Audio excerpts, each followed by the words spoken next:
I was halfway to JFK when it hit me. My passport was still on my nightstand. I jerked the car onto the shoulder. I tore through my tote, sending receipts, chargers, boarding passes. No navy blue booklet. No plane, no keynote in London. Just a risk officer making a mistake she'd fire someone else for. Fantastic, I muttered. Nice work, Claire. I took the next exit, already calculating backup flights and how late I could arrive and still look composed in front of Westbridge. 20 minutes later, I turned onto our block in Brooklyn Heights. The same row of townhouses, the same trees against a gray sky, the same steps I'd rolled my suitcase down an hour earlier, except the front door felt wrong. The brass lock had a half-moon scratch, a ring of raw metal around the keyhole. My brain clocked it, tagged it for later, shoved it aside. I was still thinking about my passport and how this week was supposed to prove I belonged in the room. I grabbed the handle. The door opened. We do not leave that door unlocked. Not with Ethan's obsession with alarm codes and camera angles. A chill slid between my shoulder blades. Ethan, I called, stepping into the foyer. I'm an idiot. I forgot my passport. The house smelled like coffee and lemon polish. I started toward the stairs, heels clicking on the hardwood.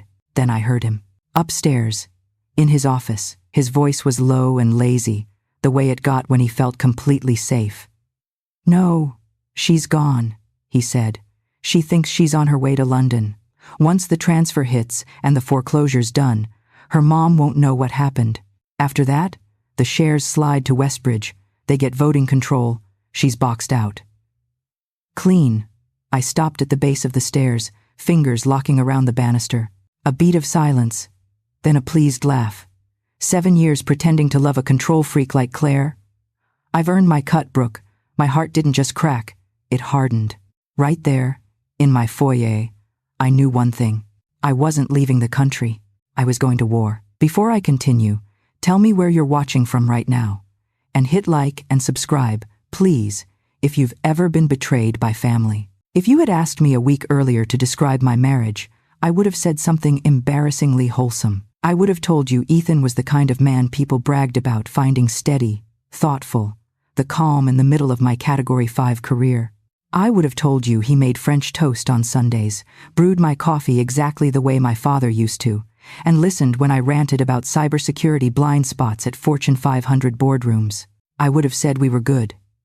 Maybe not perfect, but good in the way that felt grown-up, earned. Funny how delusion can look a lot like stability. 7 years earlier, when my father collapsed from a heart attack in the lobby of our Red Hook office, I was 28 with a law degree, a half-packed apartment, and zero preparation to run a cybersecurity firm. Sentinel Shield was his baby, his legacy, the thing we Monroe kids were raised to respect the way other families respected religion. Dad used to say, "Our job isn't computers, Claire. Our job is preventing human weakness from becoming a breach." I carried that line like scripture. I just never imagined the human weakness would be the person I married. After the funeral, I went from daughter to CEO overnight. The condolences hadn't even faded when acquisition offers came flying in, polished men in sharper suits, pretty smiles hiding predatory patience. Everyone assumed I'd crack, that I'd sell, that grief and inexperience would make me an easy signature on the dotted line. And maybe they were right. I was drowning. That's when Ethan showed up. We met at a legal tech conference in Midtown. I just finished a panel about regulatory failures in corporate data governance, hardly romantic material. I was exhausted, puffy-eyed from crying the night before, wearing a blazer that still smelled faintly like my mother's house because I hadn't bothered to dry clean it. He approached me afterward, not with the smarmy confidence I'd come to expect from men in that world, but with quiet attentiveness. "You mentioned breach liability thresholds," he said. "Most people don't touch that. You handled it clean. It was such a small thing, but it landed." Compliments about my intelligence always hit the softest part of me, the part that still feared I'd never live up to Dad. He asked if he could buy me a coffee. I said yes, because for the first time in months, someone wasn't asking what Sentinel Shield would do without Thomas Monroe. He asked about me. That night, he walked me to the subway. The city smelled like hot pavement and rain. And I remember thinking, this man sees me. That's the dangerous thing about con artists. They're experts at spotting gaps. They fill them flawlessly, until they don't. By month 3, Ethan had keys to my apartment. By month 6, he was helping Mom with her bills because she shouldn't have to deal with paperwork alone. By month 9, he knew the brownstone better than I ever had. The cracked tile near the pantry, the sticky third stair, the windows that needed shouldering when humidity hit. Mom adored him. She'd lost her husband, her lighthouse, and here was this gentle, dependable son-in-law, fixing pipes and tightening cabinet hinges like it was nothing. "You picked right, baby," she told me once, patting my cheek with that proud smile mothers save for weddings and graduations. "Your father would have loved him." And I believed her. Why wouldn't I? Ethan never raised his voice, never made demands, never complained when I worked late, or when I flew out for conferences, or when I brought home stress sharp enough to cut anyone standing nearby. Instead, he'd cook nothing fancy, just grilled chicken or pasta tossed with olive oil.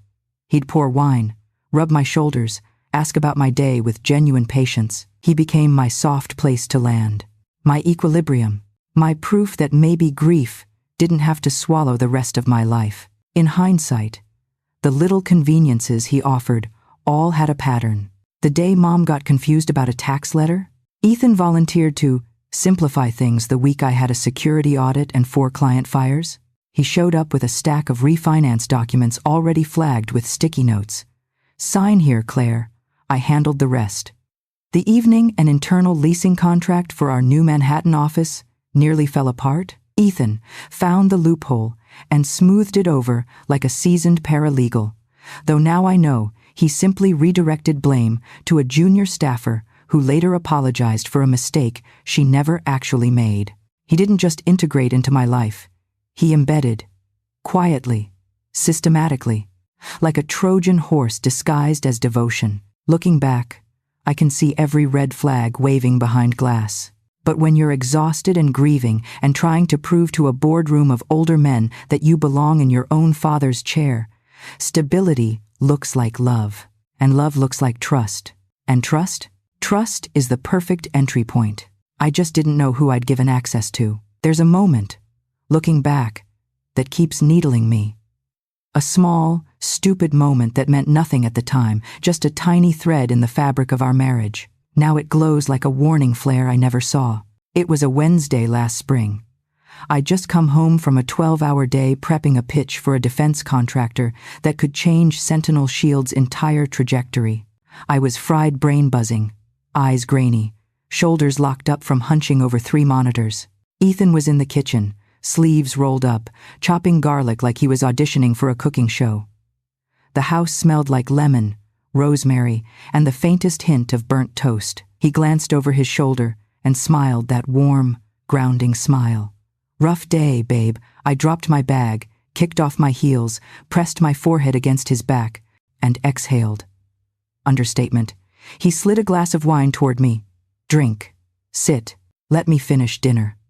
I remember thinking, not for the first time, God, I'm lucky. The kind of luck you brag about to your therapist. After dinner, he pulled out a few envelopes and a folder. "Nothing major," he said. "Some property tax notices for your mom's brownstone." I already sorted through most of it. "Just sign here and here so I can submit on time." I didn't read a single page. I didn't hesitate. I just signed because he'd always handled minor paperwork flawlessly, at least as far as I knew. He kissed my temple and murmured, "I've got us." Funny how those words echo differently now. Back then, they felt like comfort. Now they feel like a noose. But the truth is, the deception didn't start with paperwork. It started with subtle shaping. Ethan learning the architecture of my life and rearranging pieces while pretending to organize them. He knew my work schedule better than my assistant. He knew which days I flew, which days I led board meetings, which days I was too distracted to question anything. He learned my mother's habits too, her morning coffee, her church meetings, her tendency to nod along whenever she didn't fully understand legal jargon. He studied us like case files. He mapped our vulnerabilities like blueprints, and we welcomed him in. Mom adored him so deeply it embarrassed me sometimes. She'd brag about him to the neighbors. "My son-in-law fixed the railing again. Ethan helped me with my new insurance form. Ethan says we might be able to lower property taxes." She trusted him with the same softness she had once, reserved only for my father. Dad had always taken care of everything: mortgage, taxes, utilities, maintenance. When he died, Mom didn't just lose a partner. She lost her guidebook to the world. Ethan stepped into that shadow perfectly, almost too perfectly. But that's the thing about hindsight. Every perfect gesture starts to look like choreography. There were other moments too. Days when Ethan came home unusually energized, humming while he cooked. Nights when he'd work late in his office, door shut, the soft murmur of his voice drifting down the hall. At the time, I assumed he was talking to clients from his real estate contracts. But there was one night I now replay with a cold, crawling dread. I'd walked past his office door on the way to refill my water. The door was cracked an inch. Ethan didn't notice me. He was laughing. Low. Relaxed. A type of laugh I didn't hear often. "Yeah, she bought it," he said quietly. "No, she won't check. She never checks. She trusts me." I froze mid-step. My chest tightened. But then he said, "Mom's doctor said the tests are normal. I'll pick her up tomorrow," and the tension in me dissolved. Of course. He was talking about his mother's doctor appointment. Of course. Why wouldn't he be? Except Ethan's mother had died of complications 5 years earlier. A detail I didn't consciously remember in that moment. My brain, too foggy, too tired, too trusting. Now I see that exact memory for what it was. One slip. One tiny tear in the mask, and I walked right past it. But nothing blinded me more than my grief for Dad. Ethan stepped into the family at the exact moment our foundation was cracked. Dad built Sentinel Shield from scratch, starting in a converted warehouse with nothing but a used desk and a coffee maker that spat grounds into every mug. He built it for his clients, for the city, for our family, and when he was gone, I felt like every decision I made was one he might disapprove of. Ethan understood that insecurity. He nurtured it. He positioned himself as the voice that soothed doubt rather than triggered it. "You're just like your dad," he would whisper into my collarbone when I spiraled. "Strong. Brilliant. You don't need to carry everything alone." I didn't realize the cost of letting someone else carry anything. I didn't realize what I'd handed over. Until the day I forgot my passport. Until the day I walked into my own home and heard the truth spill from my husband's mouth like poison he'd been saving for years. And that was the moment standing at the base of those stairs, heart turning to ice, when my entire past rewired itself. The man I loved had never loved me. He had studied me. He had strategized me. He had prepared for this long before I even knew there was a game. And I finally understood. This wasn't just betrayal. This was a 7-year operation. The moment I stepped back onto the sidewalk, the chill in the air felt different. Not like January cold, more like clarity. A clean, sharp cut down the center of everything I used to believe. I didn't scream. I didn't storm back inside. I didn't confront him like every movie heroine with mascara running down her face. I did what a risk officer does when the system is breached. I assessed. I documented. I planned. I walked 3 blocks before my legs finally steadied enough for me to breathe. I ducked into a quiet corner of a coffee shop, ordered the strongest espresso they had, and opened my laptop. My fingers shook for the first minute, then they stopped altogether. Like my body finally understood rage wasn't useful, precision was. I built an incident response plan. For my marriage, for my mother's house, for Sentinel Shield, for me. Rule 1. He cannot know what I know. Rule 2. Maintain the illusion I left the country. Rule 3. Every move must look like coincidence. Rule 4. Collect evidence before confrontation, not after. Rule 5. Attack the structure, not the emotions. I messaged my assistant Holly. Family emergency. Trip postponed. Tell everyone I'm still going. She replied in 30 seconds. On it. Safe travels. Perfect. Next, I called Jenna Clark, my friend, my confidant, and the only forensic accountant who could dissect a financial scheme faster than most people open a spreadsheet. "I need you," I said. "You sound off." What happened later? Just meet me. Then I emailed Daniel Rhodes, our corporate attorney, urgent. Need immediate review of all POAs and recent filings. Within an hour, I had a skeleton of a plan. Within 2, I had a timeline. By the 3rd hour, the shock had melted into something colder, steadier, more dangerous resolve. I wasn't running. I wasn't begging. I wasn't collapsing under the weight of betrayal. I was preparing. Because Ethan didn't marry a helpless woman. He married a strategist, and he was about to find out the difference. The first 24 hours after hearing Ethan's voice upstairs felt strangely clean. Not calm, never calm, but clean, like the moment right after a tornado when everything is destroyed, yet the air tastes new, sharp, sterile, honest in a way your old life never was. I spent that night in a small, dimly lit cafe off Atlantic Avenue. Red vinyl booths, flickering neon sign, soft hum of a refrigerator in the back. It was the kind of place where nobody asks questions, where people come to disappear. Perfect for someone who needed her husband to think she was airborne over the Atlantic. I ordered black coffee and let the bitterness burn all the way down. Then I pulled out my laptop and began the work. Because this wasn't heartbreak. This was a breach. And breaches have protocols. Step 1. Establish a false location. Holly, my assistant, handled the digital smokescreen with frightening efficiency. Auto responses sent from my usual time zone. Pre-scheduled social posts. A few recycled photos from a trip I took to London 3 years earlier, edited just enough to pass. Even a short video clip of Big Ben, pulled from my archives, filtered to look live at exactly 11:14 p.m. She messaged me. All done. Everyone thinks you're in London, even the board. I stared at the text a long moment. The life Ethan thought I was living was already fiction. Good. Step 2.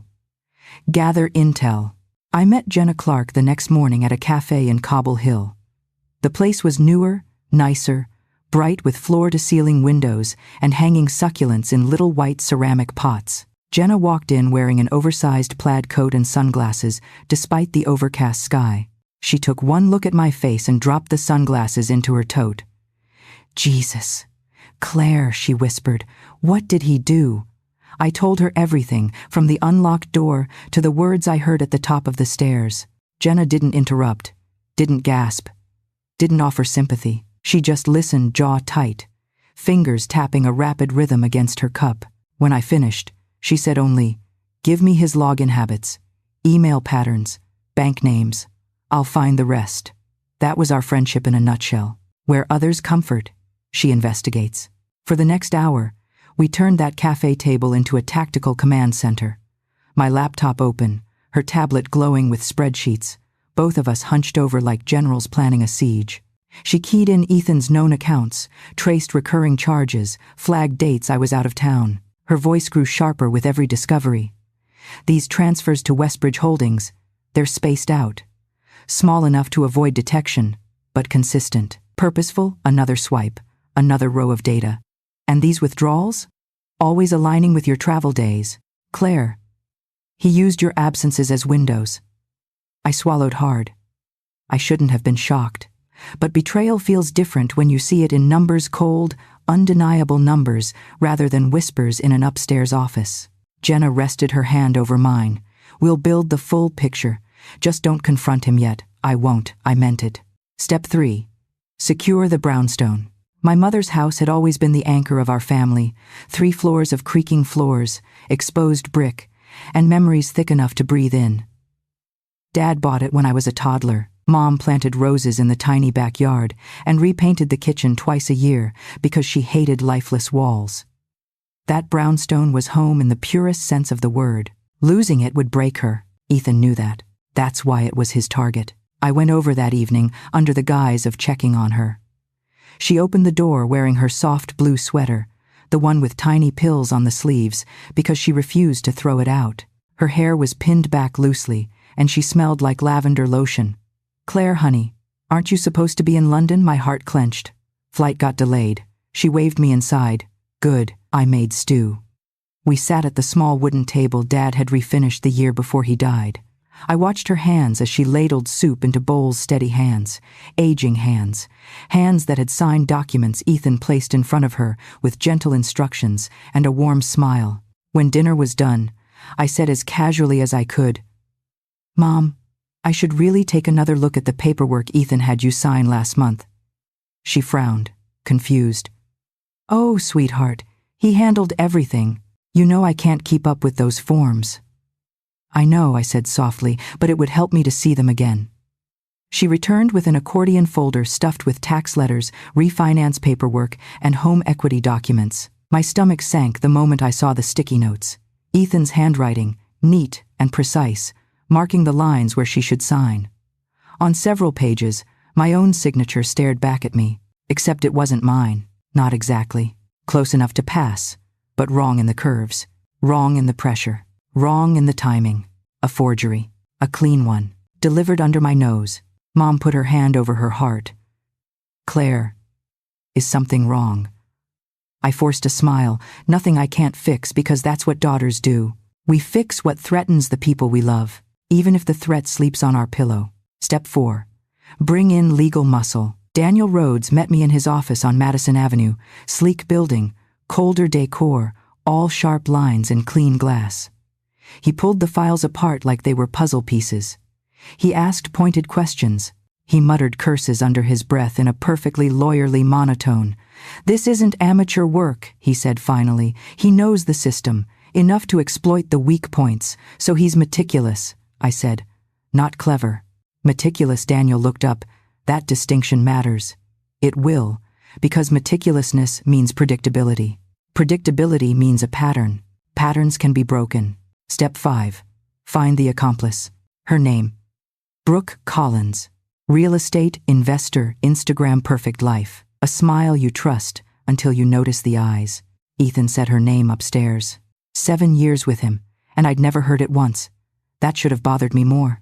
I decided to meet her as someone else, which is how I became Emily Ross, freelance reporter, writing a feature about women in real estate. Brooke met me at a boutique cafe in Tribeca, white marble tables, glossy baristas, pastries arranged like museum pieces. She arrived in a beige coat thrown over a silk top, sunglasses perched on glossy hair. You're Emily, she said, scanning me briefly. Let's make this quick. I have a showing in Soho. Her arrogance worked in my favor. People who underestimate you never guard their mouths. I guided the conversation gently. Growth strategies, client acquisition, market timing. Then she bragged. They always brag. We specialize in distressed homes, she said, swirling her latte. Owners who panic. Owners who can be pushed. I flip what they should have kept. A chill crawled up my spine, and partners, I asked, anyone you work closely with? She smirked one. A man who knows how to get things signed. My pulse hammered. What's his name? She waved a hand, confidential, but greed loves the sound of its own voice. 5 minutes later, she slipped. We're this close to landing a brownstone in Carroll Gardens, she said. Poor widow doesn't even know it's happening, my mother. She meant my mother, and while she said it, I tapped my phone twice. Recording on. Evidence collected. This was no longer survival. This was a countdown. I left the cafe in Tribeca, with Brooke's voice still replaying in my head. Poor widow doesn't even know it's happening. The sentence echoed like a metal pipe dragged across concrete. Cold. Scraping. Final. I walked 5 blocks without feeling my feet. My phone was warm in my coat pocket, recording safely saved. Evidence. Leverage. Proof. For the first time since hearing Ethan upstairs, the fear in my gut shifted into something sharper. Not rage. No, rage is messy. This was focus, a cold, pointed focus that made the city around me feel slow, like I was moving in a different timeline than everyone else. Step 6. Widen the scope. Jenna called that night. No greeting, no preface, just, I found something. I sat at my kitchen counter. Lights off except for the glow of the under-cabinet fixture. Tell me 2 women. Boston and Connecticut. Lost assets under suspicious conditions connected to Ethan indirectly, but the patterns match. Same shell companies. Same timing gaps. Same perk. Victims distracted or vulnerable. Vulnerable, like a widow. Like a grieving daughter. Names, I asked Adrian Blake and Dr. Naomi Turner. I wrote them down. 2 more pieces in Ethan's blueprint, Claire. Jenna said softly. You're not his first. He's done this before. He's refined the playbook. My hand tightened around the pen so hard it cracked. I thanked her, hung up, and sat in the dark for several seconds that felt like hours. A con man I married. A con man who perfected his craft on women like my mother. And like me. Step 7. Bring the victims in.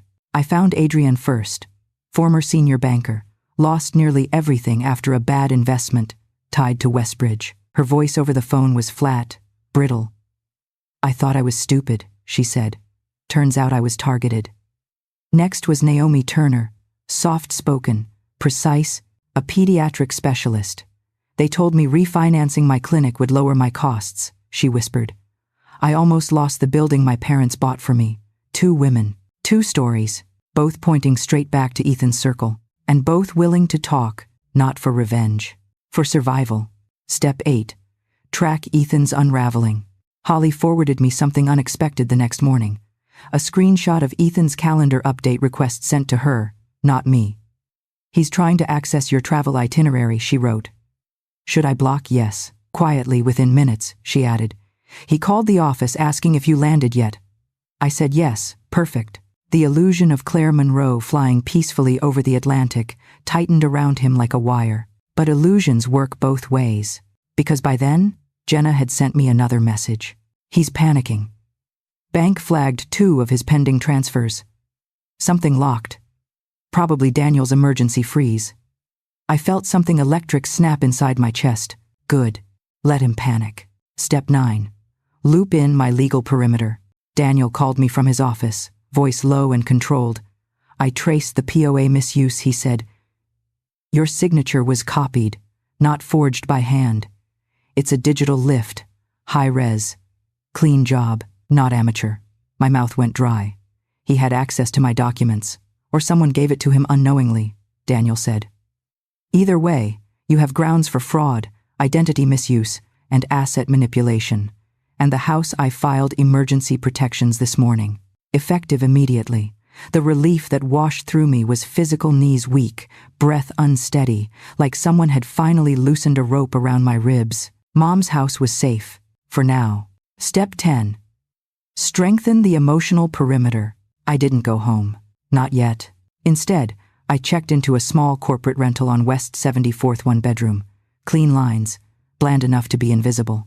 A place with no memories, no wedding photos, no echo of Ethan's voice in the walls. I sat on the bed and opened my father's mug, wrapped in bubble paper from Mom's house.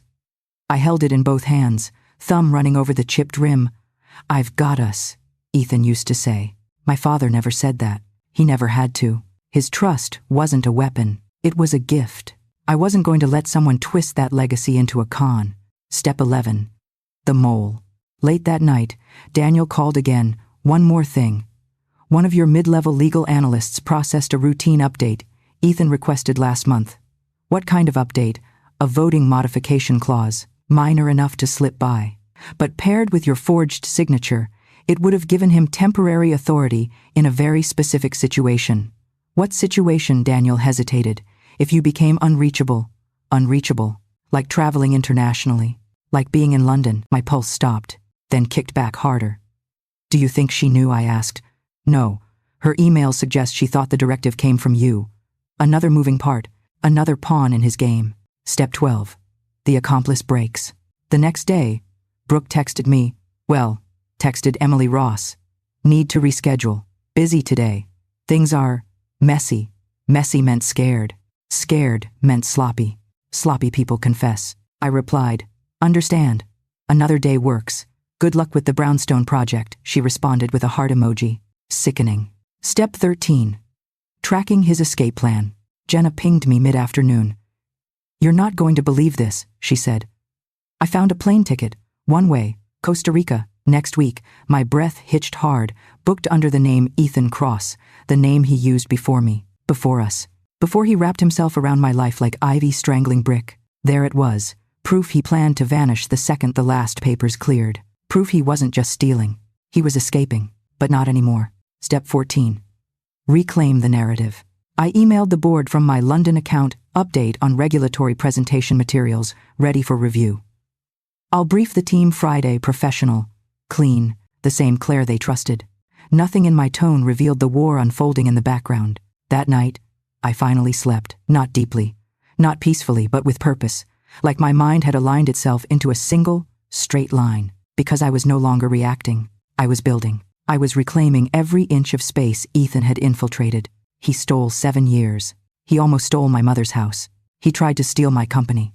But now I had evidence. I had allies. I had momentum. And I had his blueprint memorized. This wasn't fear anymore. This was strategy. This was reclamation. And everything he built, every trap, every lie, every forged signature, was about to collapse on his head. When people talk about betrayal, they imagine a clean break, a single shattering moment, a tidy emotional implosion. But the truth is uglier. Betrayal comes in waves. And the second wave is always the one that tries to drown you. Mine arrived 48 hours after Brooke's accidental confession. It started with a voicemail. A soft ping lit up my burner phone, the number only Jenna, Daniel, and Holly had. The voicemail was short. 10 seconds at most, Claire, Ethan said, his voice thin with forced calm. Call me. It's important, he never left voicemails. Not once in 7 years. I played it again and again, listening for cracks. On the third replay, I heard it. The faint tremor under his words, like his composure was a piece of glass someone had tapped with a knife. Good. Let him tremble. I didn't call back. Instead, I forwarded it to Jenna with one line. He's sensing movement. Her reply came in seconds. Then it's working. Still, voices have gravity. Even liars. Even the ones you're preparing to destroy. Something inside me tightened, an old, conditioned reflex. The version of me that used to fix his problems almost reached for the phone out of habit. But habit is not loyalty. And reflex is not love. Not anymore. Step 1 of the complications. Contact escalation. An hour after the voicemail, Ethan tried text messages. Hey, are you in London? Are you okay? Why aren't you replying? Claire, answer me. 4 messages. Each more frantic. Each more revealing. Then came the email. Subject. Urgent. Please respond. I think someone is interfering with our accounts. Something's wrong. Please call as soon as possible. I'm worried. Worried. That was rich. I let it sit. Unread. Unanswered. Unrewarded. Step 2. The slander campaign. That afternoon, Richard Hale, board member, professional skeptic, and the kind of man who believes any woman in power must be one mistake away from hysteria, requested a private conversation. We met via video call. My camera off. As expected for someone traveling. Claire, he began, voice unusually tight. I received an anonymous email suggesting you've been unwell. I almost laughed. The audacity, the predictability. What kind of unwell, Richard? A psychological episode, supposedly triggered by your father's death, resurfacing around this time of year. Neat, clean, convenient, Richard, I said, keeping my tone leveled steel. Have I ever given you the impression I can't perform my job? No, he admitted, however. Then consider the source before entertaining nonsense. He cleared his throat. I thought it best to tell you. Off the record. Translation. I believe it a little, but I don't want to get blamed later. Off the record. My ass. I ended the call, pulse flickering with cold fire. Ethan wasn't just trying to trap me legally. He was trying to destabilize my professional credibility, undercut my leadership, preemptively justify his claim to step in if I was unfit. Which meant he was closer to collapse than I thought. Step 3. Brooke fractures. That evening, Emily Ross received a message. Need to postpone interview indefinitely. Brooke wrote, something's happening with my partner. Things are tense. Translation, she'd noticed Ethan unraveling, and she didn't want to go down with him. I took a gamble. Hope you're okay, I replied. These deals can get messy when people panic. 10 minutes later, she responded. You have no idea. Actually, I did. More than she imagined. I forwarded the exchange to Jenna and Daniel. 2 minutes later, Jenna responded. She's cracking. She'll turn if cornered. Good. I planned to corner her. Step 4. Financial friction. Early the next morning, Jenna called. He tried to push through a temporary access request, she said, to a small equity pool connected to Sentinel Shield. My jaw tightened. Was it blocked? Yes. Daniel's freeze worked. But Claire, he's desperate. Desperation makes thieves sloppy. Sloppy thieves confess. Confession is admissible. But I couldn't celebrate yet, because step 5 came faster than I expected. He tried to reach my mother. I found out from Maggie herself, during a FaceTime call where she held the phone too close to her face, and the screen showed mostly her forehead. Sweetheart, she said. Ethan called earlier. He sounded strange. My heart dropped into a fist. What did he say? He asked if I'd seen you, said he hadn't heard from you and was worried. Asked if you'd been forgetful lately. She paused, brow furrowing. Why would he ask that? Because he was building a story. Because he wanted to make me look unstable. Because he needed leverage now that the financial routes were blocked. I kept my voice soft. Mom, don't worry about it. I'm fine. Just tired from traveling. She nodded, reassured. Tell Ethan to relax. You're a grown woman. I promised I would. A lie, but a necessary one. When the call ended, I sat on the rented apartment bed and let the silence stretch. He wasn't just threatening me anymore. He was entering my mother's space. That was the line. The hard, unbreakable line. Step 6. Third-party pressure. Later that afternoon, I received a text from an unknown number. Claire, this is Marcus Lyle, Ethan's attorney. I'd like to discuss a misunderstanding involving your mother's property. Misunderstanding. That word always means we got caught. I didn't reply. Daniel drafted a cease and desist instead. But the message made one thing undeniable. Ethan had realized the plan was slipping. He was activating allies, which meant everything would accelerate from here. Step 7. Internal doubt. This part is the one people skip when telling revenge stories. The part where your mind betrays you long before your enemy does. In the quiet of that bland apartment, something inside me cracked. Was I too harsh?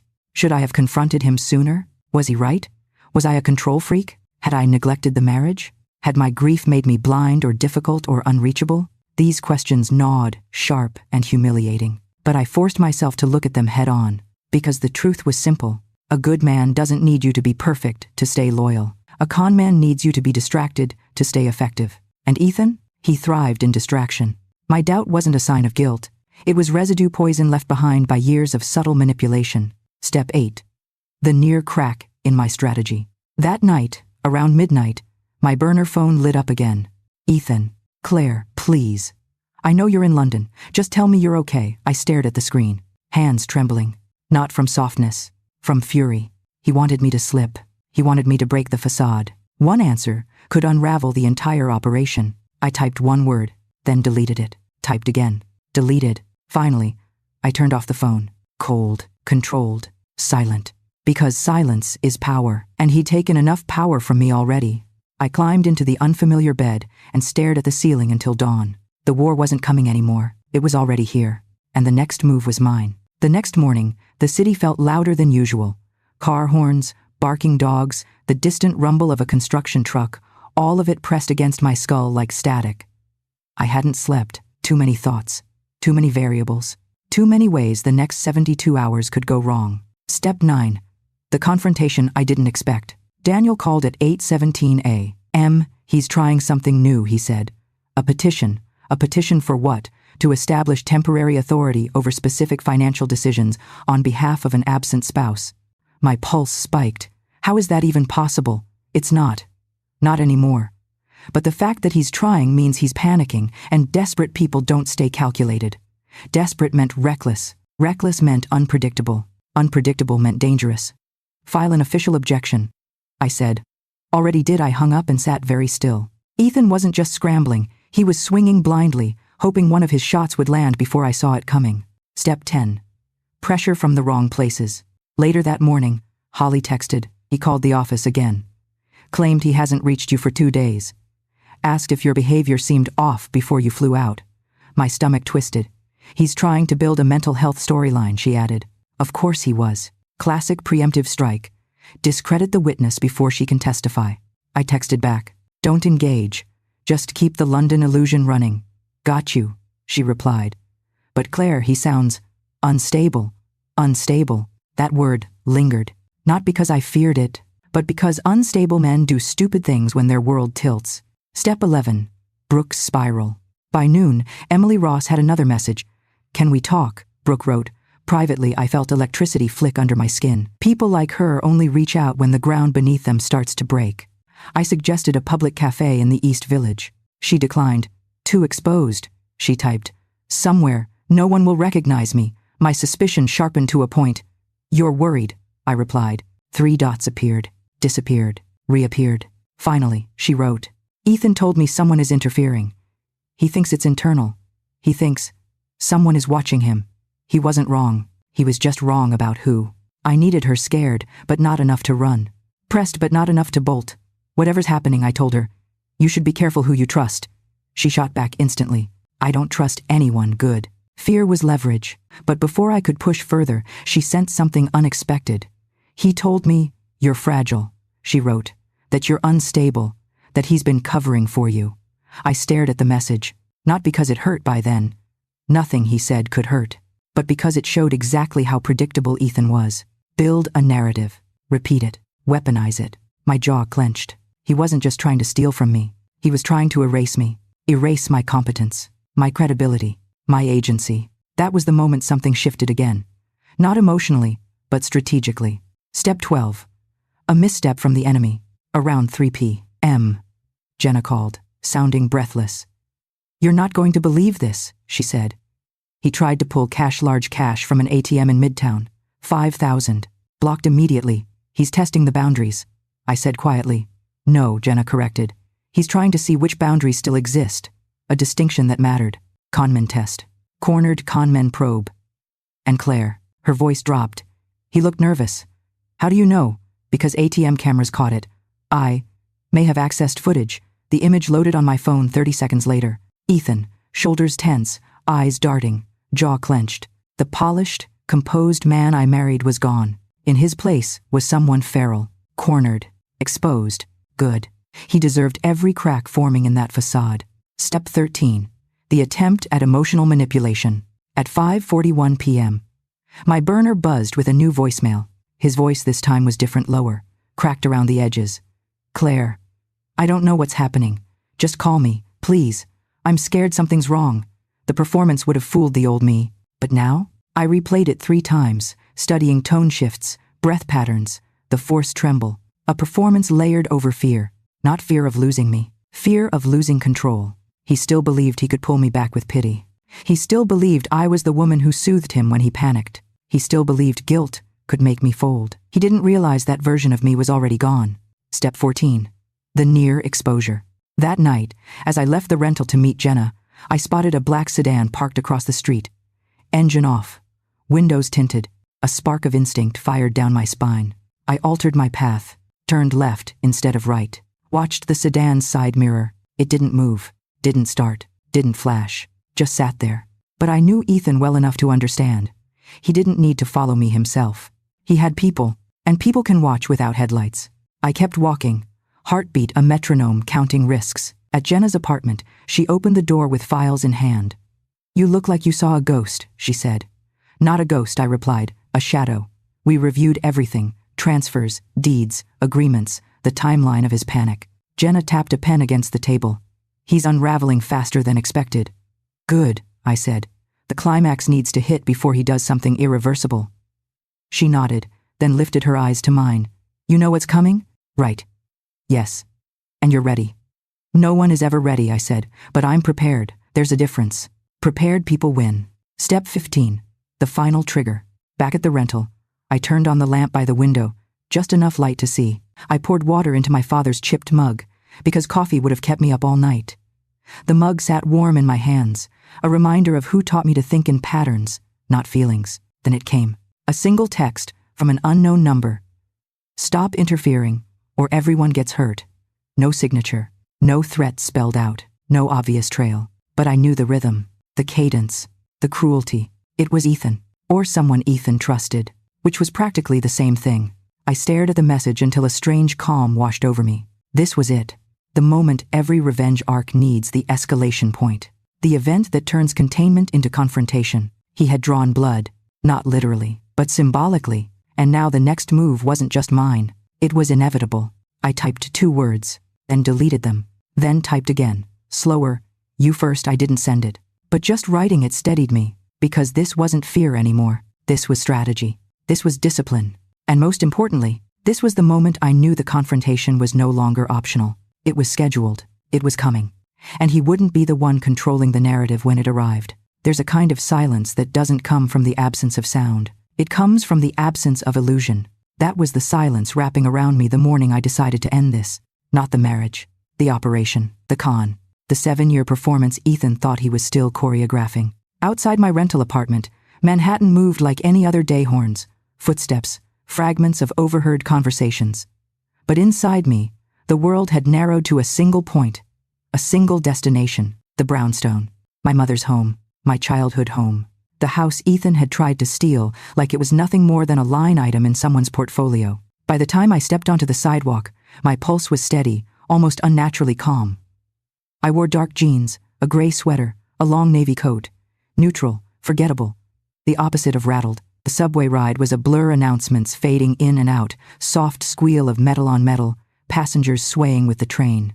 My mind was someplace else, already climbing the stairs of the brownstone, already standing in the doorway of his home office, already watching the moment his face fractured. I wasn't afraid. I was done. Daniel had called that morning to confirm the tactical schedule. Detective Ramirez will be 3 blocks out. We can't bring them inside until the confrontation begins. You have to keep him contained until she's on site. Contained. Like a threat assessment. Like a breached system. I told him I understood. Because of course I did. I'd been preparing for this moment long before I even knew it existed. As I approached Brooklyn Heights, the sky turned the color of wet, concrete, heavy, dim, a storm building somewhere unseen. Wind pushed through the trees, scattering dry leaves across the sidewalk. I passed couples walking dogs, a woman pushing a stroller, a delivery guy struggling with a cart of packages. Normal life. Unaware of the war unfolding behind one townhouse door. The brownstone stood exactly as it always had. Red brick, black wrought iron railings, steps worn smooth from decades of use. I paused at the bottom step and exhaled once, long and slow. This was the last threshold. The last time I would approach this house as the woman he thought he could manipulate. I climbed the steps and lifted a hand to the door. I didn't knock. I walked in. The lock was the same. The handle was the same. But everything else felt foreign-like, stepping into a version of my life that had already died. Inside, the foyer was quiet. Too quiet. The air cool, still, as if the house itself was holding its breath. I took one step forward, then another. The wooden floor creaked softly beneath me. Familiar yet different now. No longer the sound of home, but the sound of exposure. He was upstairs. I knew the rhythm of his presence too well. His office door would be cracked slightly. His laptop open, screens glowing. He'd pace when anxious, sit when calculating, fiddle with the frame on the desk when he needed to steady himself. Today, he'd be all 3. I moved toward the staircase, hand brushing the banister. My father had refinished this railing himself, the last home project he completed before the heart attack. He sanded each curve carefully, staining it until it gleamed under the hallway light. For a moment, the memory flickered warm, but warmth had no place here anymore. Halfway up the stairs, I heard him, not words at first, just movement heavy, restless, uneven, the sound of a man who had lost control of the narrative for the first time in years. Then his voice cut through the silence, sharp and low. No, no, no. What do you mean the transfer didn't clear yet? I was told it would be processed by Tuesday. He paused. A muffled voice answered on speakerphone. Some banker, some pawn, some piece of the machinery Ethan thought he could bully back into alignment. I did send the documents, Ethan snapped. I followed protocol. Don't talk to me like I'm incompetent. The irony nearly made me laugh. Another pause. Another answer. What do you mean her signature was flagged? She signs everything. Look at her travel schedule. She's in London. She can't respond. So you need to. He stopped. A tight, clipped inhale. The kind people take when they're on the verge of panic, but trying desperately to mask it. I took the last step. The hallway stretched ahead, framed by soft shadows and dim natural light filtering through the bay window. The door to his office was slightly ajar. Exactly the way he always left it when he wanted privacy but not suspicion. I stepped forward. Slow. Silent. As I approached the doorway, Ethan's voice returned lower now, strained. She wouldn't sabotage her own mother's house. I'm telling you, Claire is. He didn't finish, because I pushed the door open, and for the first time in 7 years, Ethan Ward, formerly Ethan Cross, lost every trace of composure he ever pretended to have. His head snapped up, his eyes widened, his mouth fell open, just slightly, like a man seeing a ghost. Claire, he breathed. I stepped inside the room. It smelled like him, cedar cologne, coffee gone cold, a faint hint of the peppermint gum he chewed when anxious. Papers were spread across the desk in frantic disarray. His laptop screen glowed with rows of numbers and blocked transactions. He was cornered, and he knew it. What are you? He stammered. You're supposed to be in London. I didn't answer. I walked all the way in, closing the door behind me with a quiet click. Not slamming, not shaking, just sealing the space. The room felt suddenly small, walls closing in, tension thick enough to touch. Rain began tapping against the window, soft at first, then steadier, like the world itself was leaning in to listen. Ethan swallowed hard. Claire, listen, I can explain. No, I said, my voice steady, almost soft. You can't. He blinked fast, breath coming too quickly. If he were still pretending, he would have smiled, coaxed, lied with ease. But this wasn't pretense. This was fear, and fear makes even the best liars sloppy. Why didn't you tell me you came back? He asked, voice rising. You should have called. You should have. I did come back, I said. I came back for my passport. His face drained. You heard. I heard enough. He grabbed the edge of the desk like he needed it to stay upright. Claire, look, you don't understand. It wasn't what it sounded like. I stepped closer, one pace, then another. I'm an analyst, Ethan, I said quietly. I understand everything. He shook his head rapidly, jaw tightening. No, you think you do, but you're emotional right now, and you're making assumptions and, stop, I cut in. You've already lost the right to narrate my reality. He flinched. A flicker of anger crossed his face, quick and dark. But he forced it down, replacing it with a strained, broken softness. Claire, I love you. I tilted my head slightly, studied him the way I study threat actors' patterns, diction, posture. You loved the access, I said. You loved the leverage. You loved the cover I gave you. That's not true, he said, stepping forward, voice shaky now. Everything I've done, everything was for us. For our future, I repeated slowly. Is that what you called stealing my mother's house? He froze. Just a flicker. But enough. I wasn't stealing it. He lied. Just restructuring. Consolidating assets.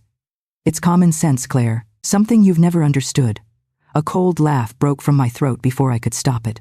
Common sense, I echoed, says the man who forged my signature and used my travel schedule as a cover for fraud.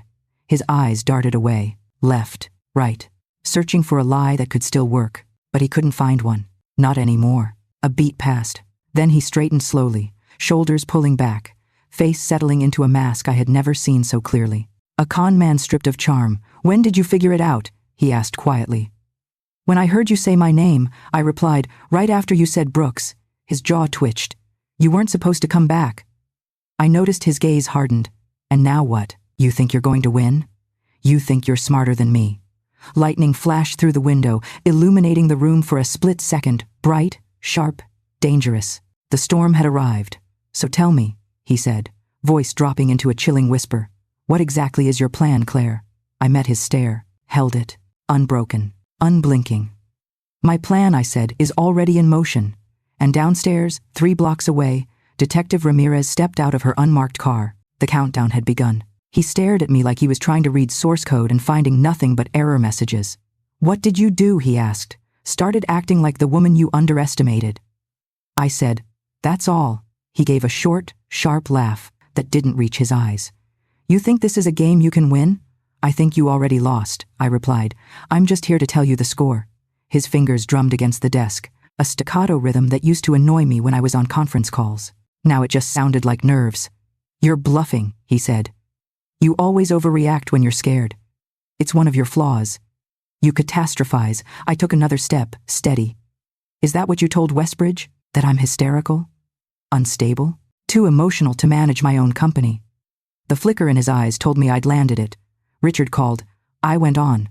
Told me about the anonymous emails, the rumors, the little narrative you're building in the background while you drain accounts and forge signatures. His jaw clenched. That has nothing to do with this. It has everything to do with this. I said because it proves something I needed to. I know what's that you're not just a thief, I said. You're a coward. And cowards are predictable. The mask cracked fully then. For a second, the man staring back at me was a stranger, eyes flat, mouth twisted, the charm gone like someone had flipped a switch. You think you're better than me, he asked quietly, because your daddy left you a company and a house full of old books. My throat tightened, but I refused to give him that ground. No, I said, I don't think I'm better. I just think I'm not a parasite. He moved around the desk slowly, like he was approaching a skittish animal. Hands open, palms visible, betrayer body language dressed up as concern. Claire, he said, voice dipping into that low, soothing register he'd used 100 times when I came home exhausted. Look at what you're doing. You're hiding, you're sneaking around, you're spying on your own husband. That's not you, it is now, I said. You're letting grief twist you, he pushed. Your father's death never healed, and now you're inventing enemies. You're sabotaging yourself. I tilted my head. Is that the story you're going to tell the court? That the chief risk officer of Sentinel Shield hallucinated forged documents? He blinked too fast. His tells were everywhere now. There are no forged documents, he said. You signed everything. You were just busy. And the version of my signature that came from a PDF you pulled off shared drives. I asked. Was I busy then too? The color drained from his face. Good. That meant Daniel had been right. Ethan had no idea how much of his process we'd traced. You broke into Sentinel Shield's internal files, Ethan, I continued. You stole my digital signature. You used it to fake consents, redirect assets, push through documents my mother never understood. You didn't just rob us. You compromised my company's internal security. He took a step back without realizing it.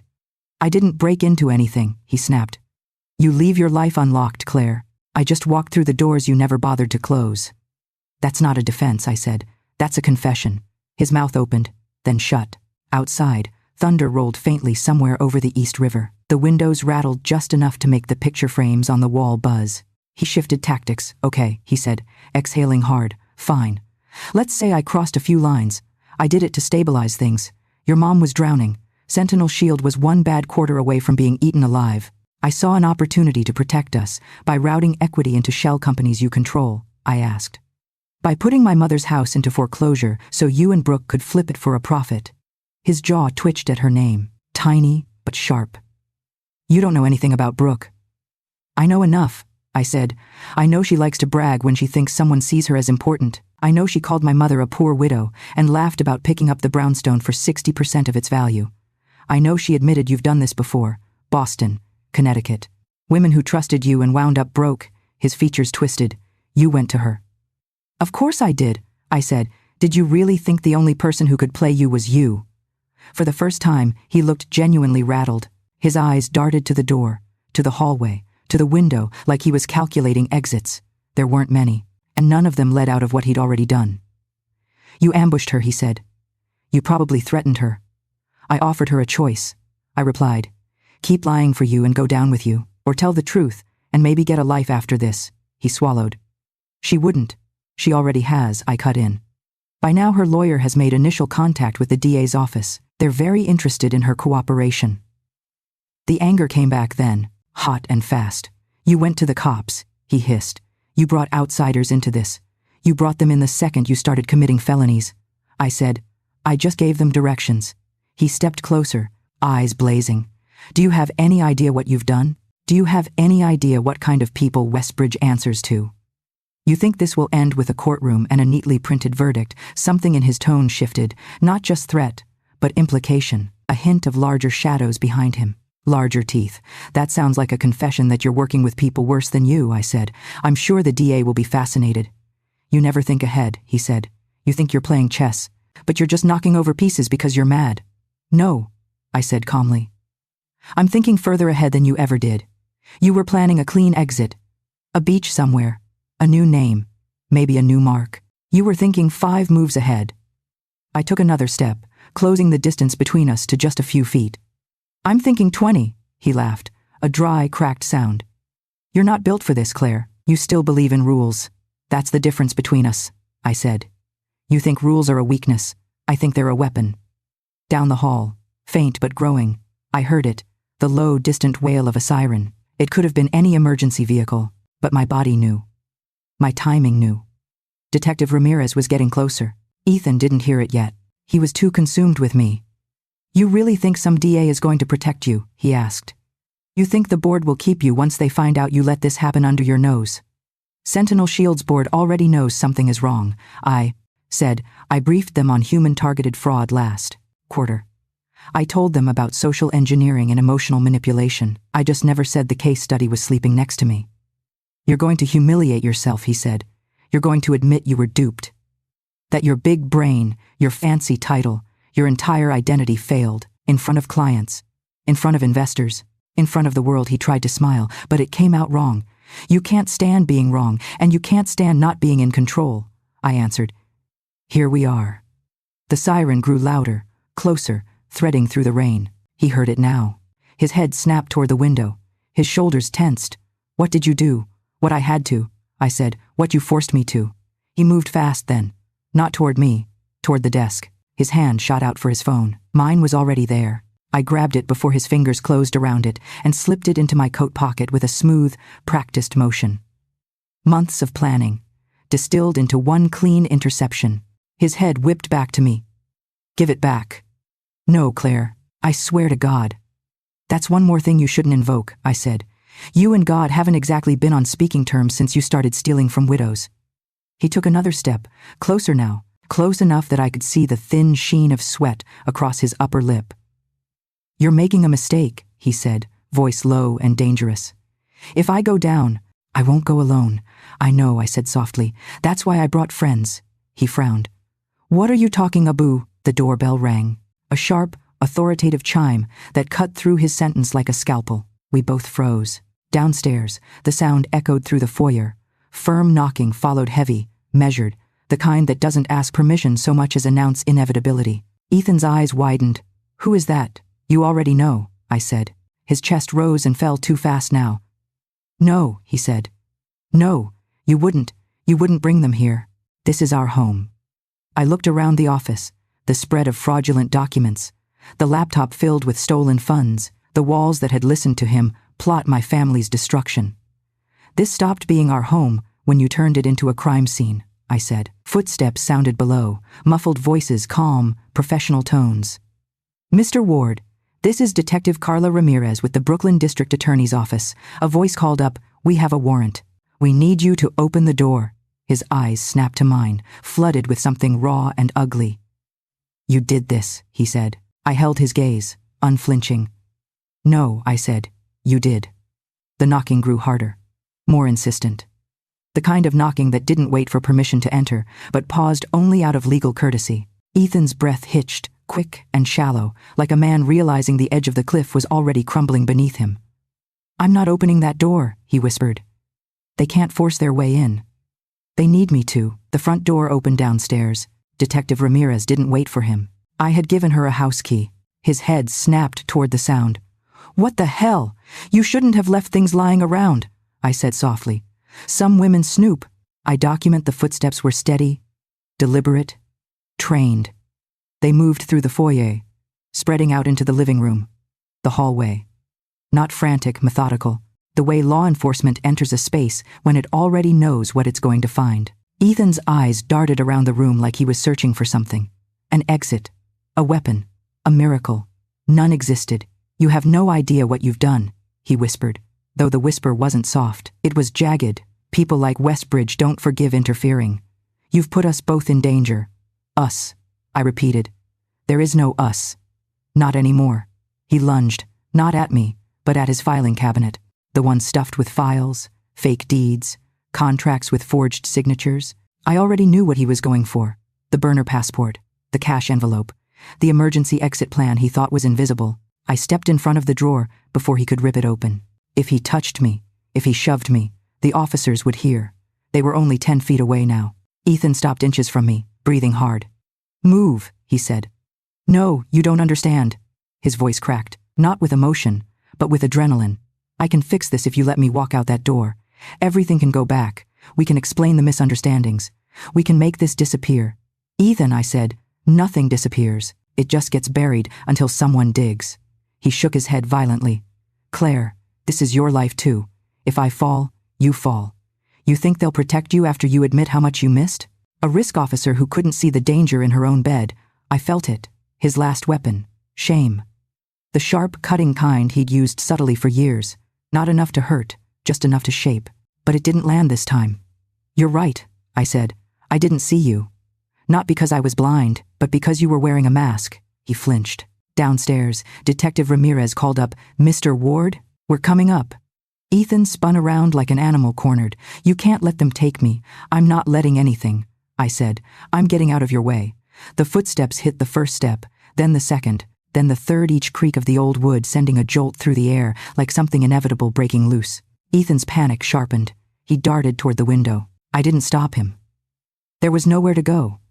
Not on the third floor with a 10-foot drop to a narrow alley and a metal trash bin. He tried anyway. His fingers yanked at the latch, trembling. He shoved the window up, but the frame stuck, the wood swollen from humidity. The lock rusted. I'd meant to fix that for months. Funny how neglect can become fate. He struggled uselessly, then slapped the frame hard enough to bruise his palm. That's not an exit, I said quietly. He whirled around. Then tell me one. The footsteps reached the landing. Ethan really looked at me, and the expression on his face was something monstrous. Not just fear, resentment. Pure, unfiltered resentment that I had slipped out of his control. This is your fault, he hissed. If you had stayed in your lane, if you had just trusted me. Trust is something you earn, I said, not something you counterfeit, detective. Ramirez appeared in the doorway behind us, flanked by 2 uniformed officers. Rain slicked her shoulders, her hair pulled back, eyes sharp and uncompromising. Ethan Ward, she said. He didn't answer. He stared at me instead, jaw locked, throat bobbing. Mr. Ward, she repeated. You're under arrest for multiple counts of fraud, forgery, identity theft, conspiracy to commit real estate fraud, and financial exploitation of a vulnerable adult. Step away from the window. His breath shuddered out of him. For a second, just a second, I saw something like defeat flicker across his face. But then he straightened, smoothing his shirt with trembling fingers. You don't have evidence, he said. None of this will hold up. We have plenty, Detective Ramirez replied. Turn around, hands behind your back. He didn't move, not until one officer stepped forward. His voice rose, not in anger but desperation. Claire, tell them this is all a misunderstanding. Detective Ramirez looked at me briefly. Not for guidance, just to measure my reaction. I held Ethan's gaze, searching for something familiar, some remnant of the man I used to know. There was nothing. Only calculation. Only self-preservation. The only misunderstanding, I said, was thinking you loved me. He lunged again, but not toward me. Toward the doorway. The officers were faster. They grabbed him, slammed his wrists behind his back, snapped the cuffs on with a practiced click. He bucked once, twice, but they held him still, pinning him until the fight drained out of his body. You'll regret this, he shouted. Claire, do you hear me? You're not safe without me. You don't know who you're playing against. I stepped back, arms crossed over my chest. I know exactly who I'm playing against. His nostrils flared. I made you. You were nothing when I found you. No, I said calmly. You found me when I was vulnerable. There's a difference, he sneered. You think anyone will believe you? You think anyone will trust you after this? You think your company will survive? You're a fraud, just not the prosecuted kind. Funny, I said. That's exactly what Westbridge thought you were, he froze. A tiny, perfect stillness. I leaned in, just enough for him to hear the last strike. They already agreed to testify, I whispered. Turns out they don't enjoy being used by serial con men. His knees almost buckled. The officers began escorting him out of the office. As he passed me, he stopped struggling. He didn't look back, until the hallway. Then he turned his head just enough to see me out of the corner of his eye. His voice dropped low, venomous, hopeless. I did love you, he said. I didn't blink. No, I said. You loved what you could take. They pulled him down the stairs. His footsteps thudded. Then a slip like his knee hit the step. Then another thud. A muffled curse, the officer's hands gripping tightly. When the front door opened, a rush of cold, wet air swept up the stairwell. Then it slammed shut, and the house fell silent, utterly silent. The kind of silence that doesn't soothe, the kind that reveals how loud a lie used to be. I leaned against the doorway of the office, exhaling slowly. One breath, then another. My hands weren't shaking, not anymore. Detective Ramirez stepped beside me. You handled yourself well. I handled myself, I said. She nodded once. This won't be easy. The investigation, the hearings, there's more coming, I know. But you've built a strong case, she added. He won't walk away from this. I looked around the office, not as a shared space, but as a crime scene. The desk where he'd planned my mother's eviction, the shelves where he'd stored forged deeds, the window he tried to escape through. This was never his home, I said. It just took me too long to see it. Ramirez rested a card on the desk. I'll call you tomorrow. Get some rest tonight if you can. When she walked down the stairs, her boots heavy on the wood, I followed slowly. One step at a time. Each creak of the old brownstone felt like the house itself was exhaling. At the bottom, I paused in the foyer, the same spot where I had stood 5 days earlier, listening to my husband destroy the life he shared with me. The difference now? I wasn't frozen. I wasn't shaking. I was free. I stepped outside. Rain hit my face, cool and sharp. The police cars were pulling away, their red and blue lights fading into the mist. I watched until the last one disappeared. Then I whispered the words that felt like the first honest sentence of my new life. I don't owe you my silence anymore. The door clicked shut behind me. Not gently, purposefully. The kind of closing that didn't sound like a coffin lid at all. It sounded like a lock. The morning after the arrest didn't feel like victory. It felt like aftermath. Quiet. Too quiet. Like the city was holding its breath, waiting to see what I would do now that the storm had broken. I woke in the rental apartment on West 74th with my clothes still on and the lamp still burning. I didn't remember lying down.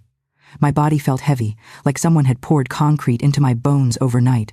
But my mind? Clear. For the first time in months, maybe years, there was nothing clouding my judgment. No performance to maintain. No narrative to uphold. No husband whispering half-truths into my ear. Just the truth. Sitting patiently at the edge of my bed, waiting to be acknowledged. I showered, dressed, tied my hair back, and made coffee in a paper cup because I still didn't have actual mugs in this temporary space. The bitter heat grounded me. By 9:17 a.m., I was standing outside the Brooklyn District Attorney's office. Detective Ramirez met me in the lobby. No small talk, just a nod, professional and calm. "They're ready for you upstairs," she said. We took the elevator to the 6th floor. The hallway buzzed with low conversation, shuffling papers, humming fluorescents, ordinary sounds that felt strangely reassuring. The world hadn't ended. The world kept moving. Inside the conference room, 2 prosecutors sat at a long table covered in files, manila folders, printed spreadsheets, USB drives, labeled evidence bags. My whole marriage was laid out in categorized, color-coded fragments.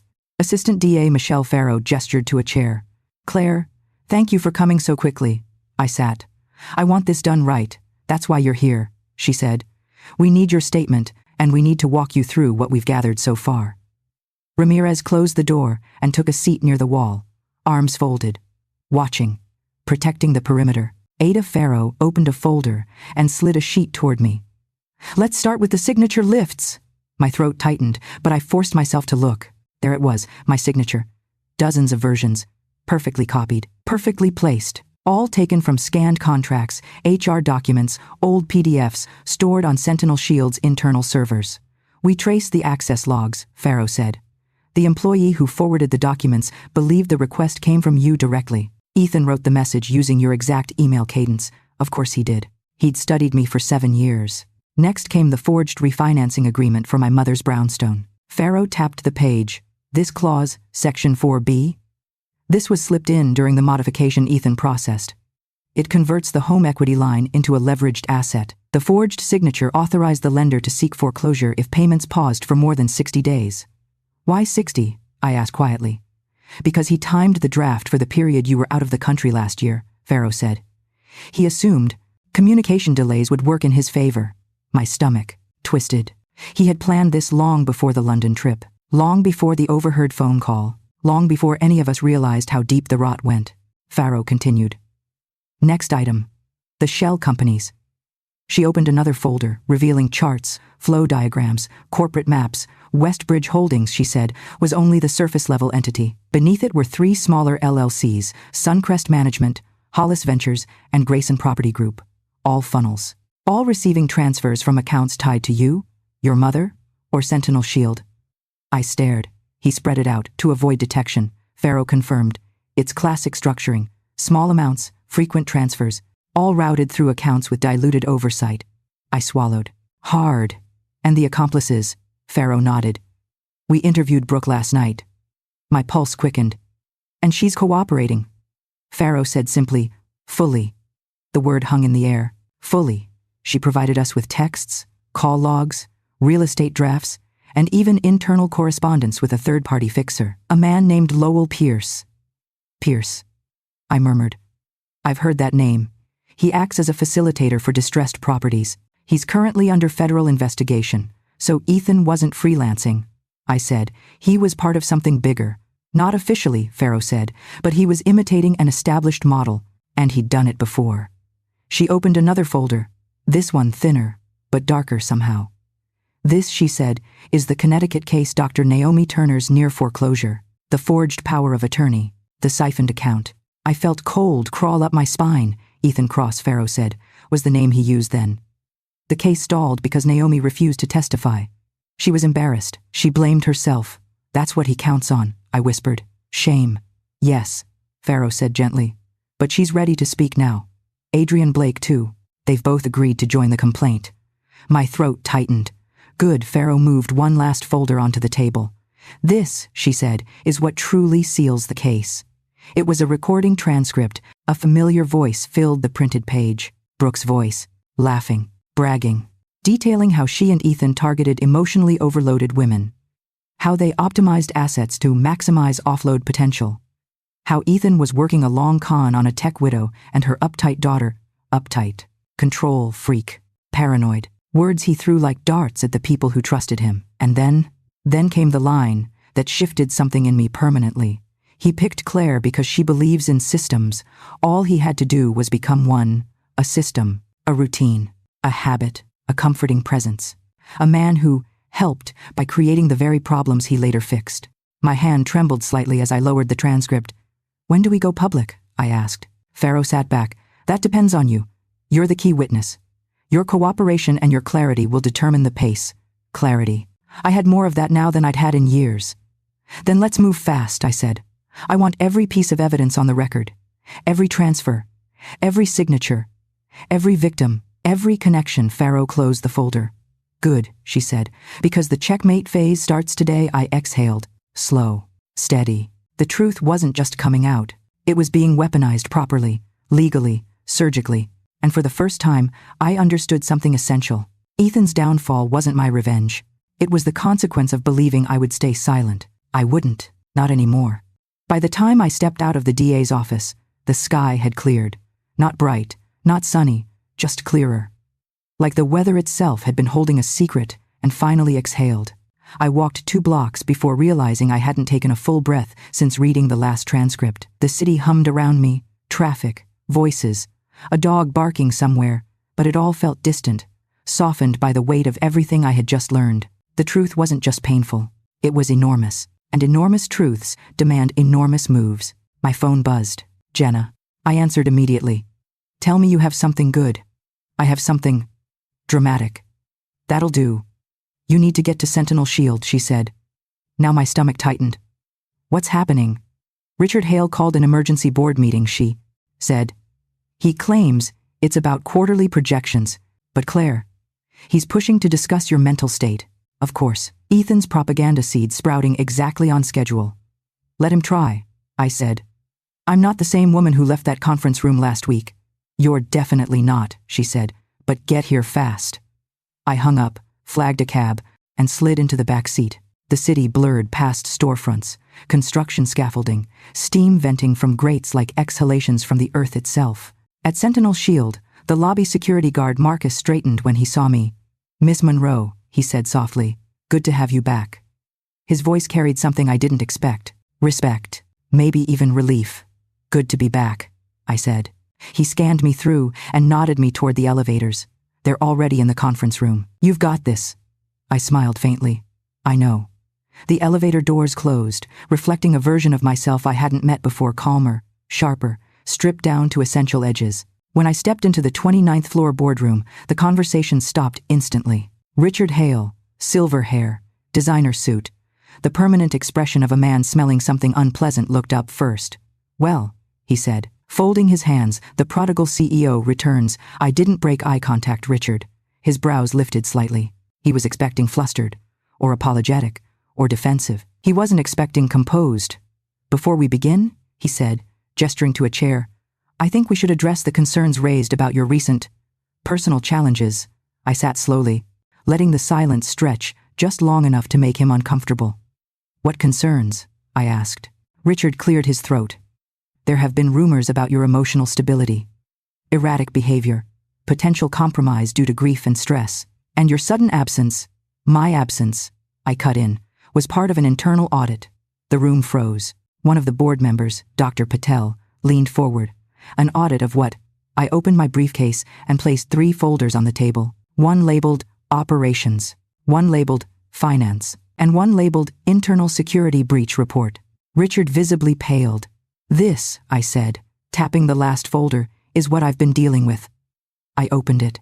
Inside were printed excerpts of forged signatures, tampered POA drafts, evidence logs, screenshots of unauthorized internal access, and a time-stamped summary of Ethan's illegal transfers.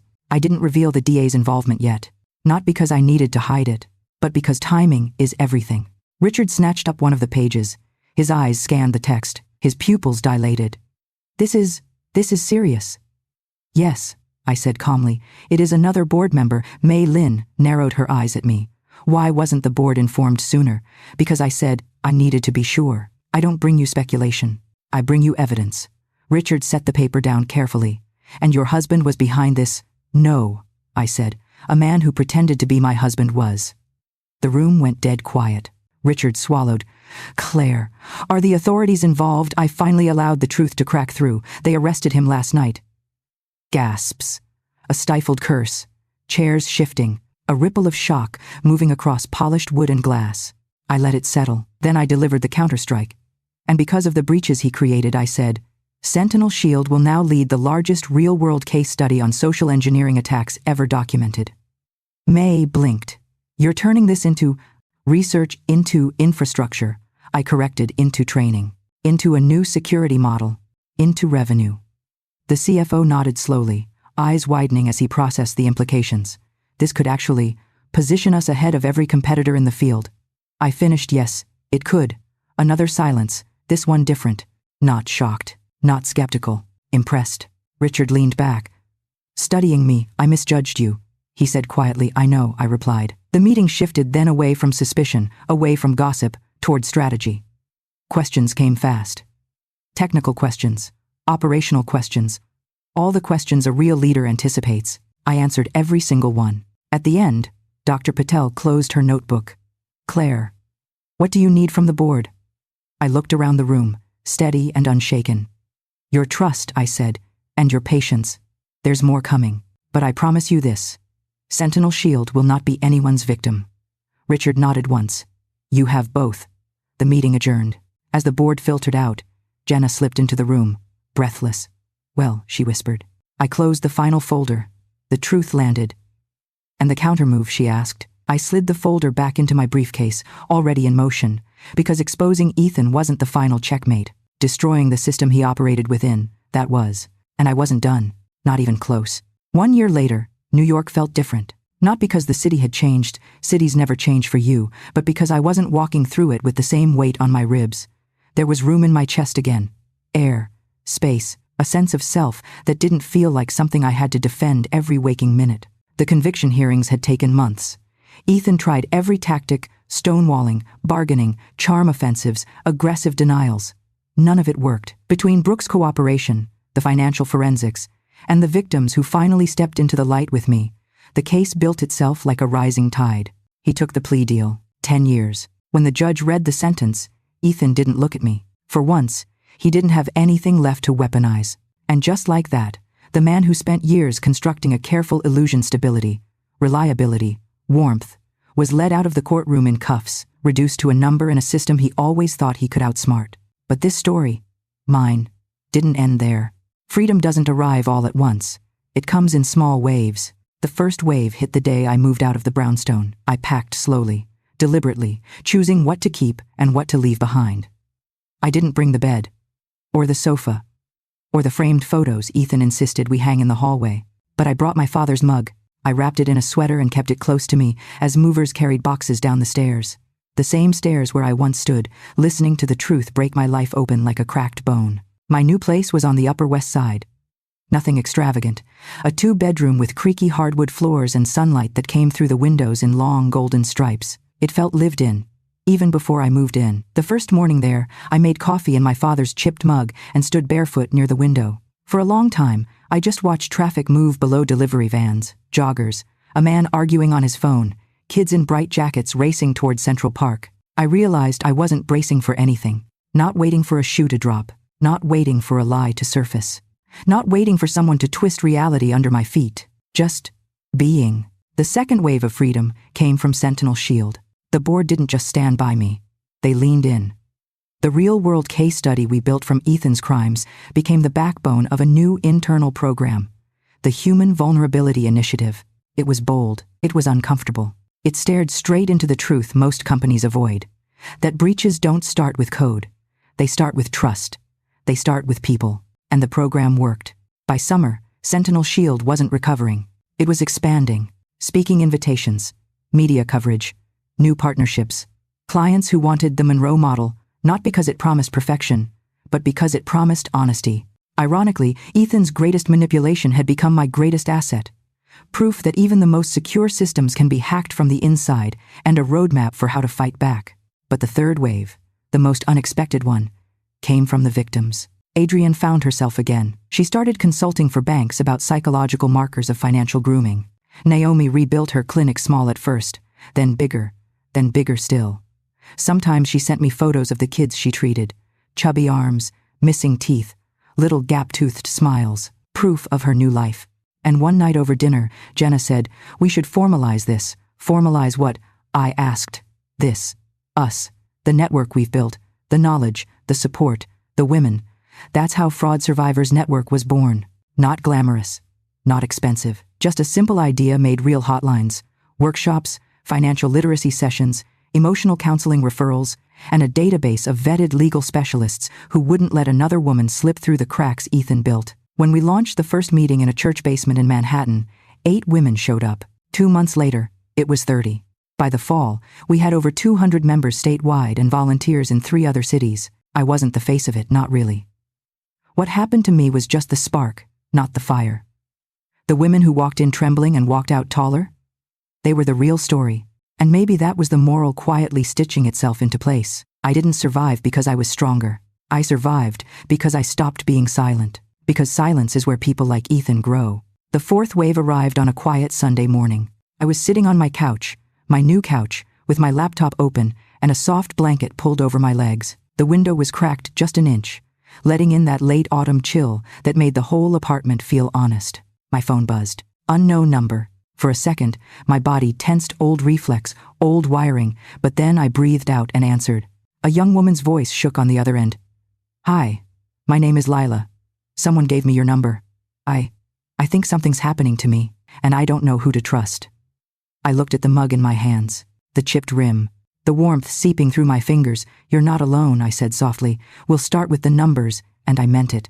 Every word. I met Lila 2 days later. She sat across from me in a tiny cafe in Midtown, hands clasped so tightly her knuckles were white, eyes darting toward the door every time it opened. I recognized the look instantly, the look of someone who wasn't sure if the ground beneath her feet was solid or another illusion waiting to collapse. "Thank you for meeting me," she said, voice barely above a whisper. "You reached out." I told her that's the hardest part. She swallowed. "I think my boyfriend is lying to me. About money. About where he goes at night. About everything." I nodded. "Tell me what you know. Not what you fear, just what you know." She exhaled shakily, and as she started talking, hesitant at first, then faster, then tremors breaking through her words, I felt something shift inside me. Something firm, something calm. 16 months ago, I would have listened and thought I was hearing someone else's story, a stranger's mistake, a problem too far from my world to imagine. Now it felt familiar, recognizable, patterned. When she finished, I said, "I'm going to ask you for screenshots, dates, documents, anything you can get without putting yourself at risk. No confrontation, no threats, just information." She nodded, relief loosening her shoulders, and after that she asked. "After that," I said softly, "we do what women like us have always done. We build our case, piece by piece. Quiet first, loud later." Her eyes filled with tears, not grief, but something else, hope. And just like that, I understood something about recovery no one tells you. It doesn't happen when everything is fixed. It happens the moment your pain becomes someone else's compass. When I left the cafe, the city felt gentler than usual. The late afternoon sun bounced off windows, painting gold streaks across sidewalks. A bus rumbled by.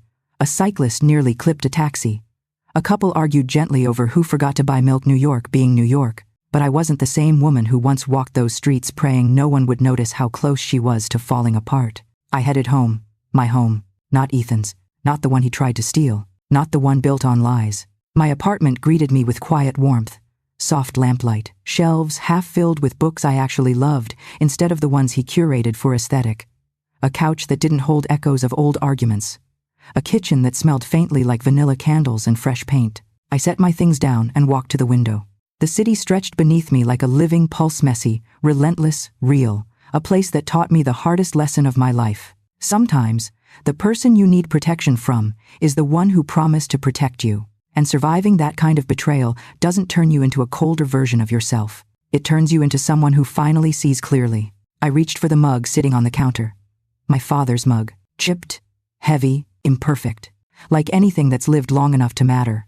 I poured the last of the coffee from the pot, wrapped both hands around the ceramic warmth, and leaned my shoulder against the window frame. I didn't hear Ethan's voice anymore. Not the sweet version, not the manipulative version, not the venomous version he used at the end. All I heard was my own breath, steady, even, completely my own. My phone buzzed again, a message from Jenna. 2 words. Another one. Attached was a forwarded email from a woman in Oregon who thought she might be the target of a financial partnering scheme. The details were familiar. Too familiar, I typed back. Tell her I'll call tomorrow. Then I set the phone down, let the city lights soften into a blur, and allowed myself 5 full seconds to just exist. Not planning, not anticipating, not defending, just living. This, I realized, was the quiet victory no courtroom could legislate. I didn't need closure from Ethan. I didn't need an apology. I didn't need him to understand what he did. My life moving forward wasn't built on what he took. It was built on what he failed to break. When I finally spoke into the empty room, my voice didn't sound wounded anymore. It sounded like truth. They thought they broke me, I murmured. But all they did was build the version of me that doesn't shatter. I lifted the mug to my lips and watched dusk settle over the city deep blues, swallowing gold, windows flickering on one by one. A new day ending, a new life continuing, a new mission beginning. And as the room dimmed softly around me, I whispered the line that had become my own quiet signature. The revenge wasn't destruction. It was peace.